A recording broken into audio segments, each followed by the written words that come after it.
नमस्कार दोस्तों, मैं हूं मनोज कुमार गुप्ता। आप देख रहे हैं मेरे चैनल को। इसका नाम है रेगुलर क्लासेस फॉर अकाउंट और अभी चैप्टर चल रहा है रेशो एनालिसिस। ये चैप्टर आपका है अकाउंटिंग फॉर मैनेजर्स के लिए, उसी सब्जेक्ट से रिलेटेड है। और 6 क्वेश्चन तक की वीडियो आप देख चुके होंगे। अभी चलेगा 7th question.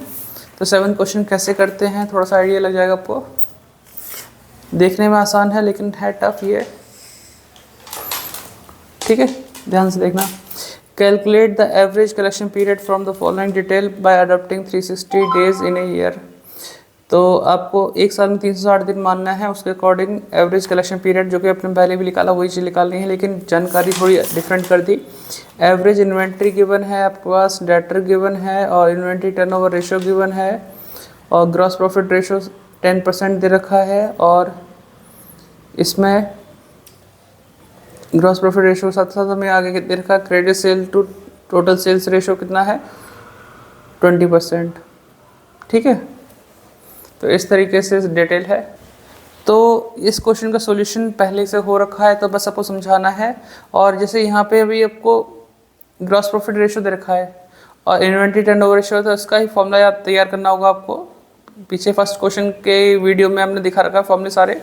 Inventory turnover ratio का फॉर्मूला होता है COGS अपॉन एवरेज इन्वेंट्री, ठीक है। साथ ही साथ मैंने कुछ ये फॉर्मूले लिख रखे हैं, GP on sale, GP on sale, GP on cost of good sold, ठीक है। और नीचे अंदर कंडीशन है सेल गिवन हो या cost of good sold given हो तो क्या करते हैं उसके अकॉर्डिंग। तीनों फॉर्मूले ध्यान से रख लेना, लिख लेना। पहले लिख रखे हो तो उससे काम चल जाएगा।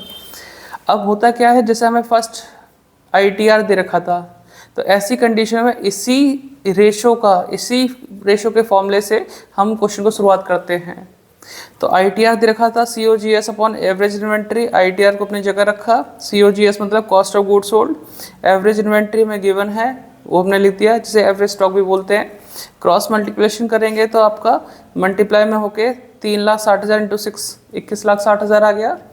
अब ये कॉस्ट ऑफ गुड सोल्ड है, सेल नहीं है। सेल में हमेशा प्रॉफिट इंक्लूड होता है, इसमें इंक्लूड नहीं है। और सेल कैसे निकलती है, COGS में अगर प्रॉफिट प्लस कर दो ग्रॉस प्रॉफिट तो आपको मिल जाएगा सेल। तो COGS में रखा, ग्रॉस प्रॉफिट निकाला। अब देखो ग्रॉस प्रॉफिट निकालना तो सेल पे होता है, लेकिन गिवन क्या है इसमें COGS, तो ये फॉर्मूला लगेगा ग्रॉस प्रॉफिट ऑन सेल, लेकिन गिवन क्या था COGS, तो COGS into percent upon 100 minus percent. तो 10% दे रखा था, तो 21,60,000 इंटू 10 अपॉन 100 माइनस 10 कर दिया। तो सॉल्व करके क्या आया 240, दोनों को प्लस किया तो 24 लाख की सेल आ गई। एक और रेशो था credit sale to total sale 20%। इसका मीनिंग होता है credit sale to total sale कि जितनी भी सेल है उसमें से क्रेडिट सेल आपका 20% ही दे रखा है। तो टोटल सेल थी 24 लाख, उसका 20% ये निकाला हमने, सॉल्व किया 4,80,000 आ गया। इस तरीके से हमने क्या निकाल लिया क्रेडिट सेल। अब एवरेज कलेक्शन पीरियड निकालना है, तो एवरेज कलेक्शन पीरियड के लिए एवरेज रिसीवेबल जो कि आपके पास डेटर के रूप में होते हैं, डेटर प्लस BR, तो डेटर में देखें 230 वही लिख दिया हमने, इंटू 360 डेज अपॉन 4,80,000 क्या आ गया था नेट क्रेडिट सेल, डिवाइड किया तो 172.5 आया था, राउंड ऑफ करके 173 डेज। तो इस तरीके से क्वेश्चन होता है ये, ठीक है।